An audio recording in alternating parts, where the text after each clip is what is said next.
I think if you engage and empathize with your end users and all your stakeholders within your project very early on, really understand what's going through their mind and how they perceive things, that can help you refine your concept and idea to add as much value as possible very early on in the stage. It doesn't have to be sophisticated. Cardboard, paper, blue tack plasticine, if you can embody your concept and present it to potential end users, they can give you very rich, informative feedback very early on.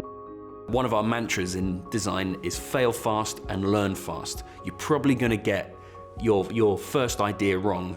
So how can you, instead of plowing all your resources into your first prototype, make your first prototype cheaply, quickly, test it. You'll then observe some problems and some issues that you overlooked, that you just took for granted, some assumptions that were misguided. You can then go back to the lab, go back to the workshop, and then build a second prototype. And oh, thank God we didn't put all of our resources into that first one because, I don't know, ergonomically it wasn't quite right. The color of it wasn't quite right. These are all superficial things, but sometimes it can be more fundamental than that. What we're talking more about when we're talking about human-centered design is more of a market pull aspect and approach, and really looking at what the market wants and needs and trying to service that need. So the solution, in a weird way, isn't the important part, it's the need, which is the center of what you should be worried about. What we've seen is that design has allowed people to then take a step back and say, oh, I was wrong first time around. And it gives them the opportunity to then pivot.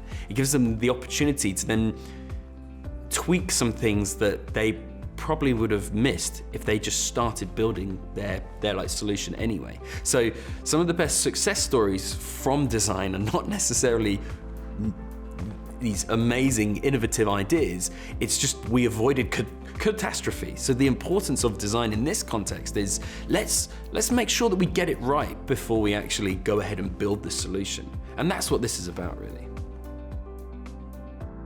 If you don't have the skill sets and experience that is necessary to execute your vision, try sourcing that. Go speak to bodies like KTN to see if they have within their network any companies or individuals that they may be able to put you in touch with, or even invite you to certain events where you may be able to do that networking yourself and plug the holes in terms of the skill sets that you need to be able to produce your idea.